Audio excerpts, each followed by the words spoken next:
Community planning considers the effects and interrelations of as many conditions and trends as possible to try to understand a community's past and present and design efforts to influence its future. A growth policy is a tool communities use to implement planning efforts. A growth policy is an official public document adopted and used by a local government as a guide to make decisions about the community's physical and economic future. It's not a regulation, but rather an official statement of public policy used to manage change for the betterment of the community. Its scope is generally pretty broad, but it does cover a specific geographic region and plainly identifies goals and policy guidelines that are intended to be implemented over a long period of time. To be clear, this is a living document, meant to reflect the community's vision for its future. As that vision and the needs of the community change, so too should the growth policy. By working in tandem with local zoning and subdivision regulations, a growth policy can be used to manage and mitigate the effects of change. As Montanans, we care deeply about our communities and the quality of life they support.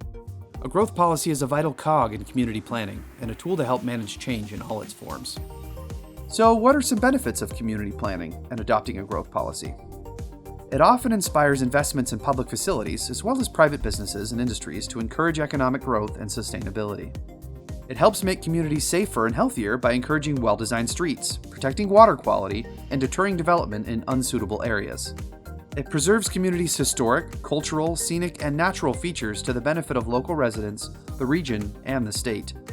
It builds public consensus and greater understanding of challenges and opportunities.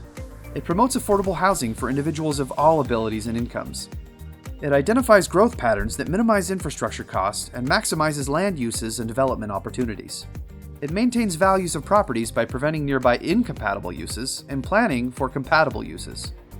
And it ensures suitable land is available for recreational, residential, commercial, and industrial uses and growth. Additional benefits of adopting a growth policy include laying a legal foundation for policy and regulation, and support for strategic decision-making, which lead to increased efficiency and accountability. While growth policies are not required in Montana, one must be adopted before a city or a county may adopt or amend Part 2 zoning regulations, and all local subdivision regulations must be created in accordance with an adopted growth policy. According to the law, zoning and subdivision regulations must conform to the goals and objectives listed within a growth policy. Infrastructure improvements, educational building updates, and large equipment purchases can be expensive. When faced with spending taxpayer money, a growth policy can guide decisions and help prioritize projects to ensure that spending aligns with community values. Because creation of a growth policy includes the collection and publication of facts, arbitrary decision-making by elected officials and program staff can be dramatically minimized. The major takeaway here is that Montana communities benefit greatly from planning for their future.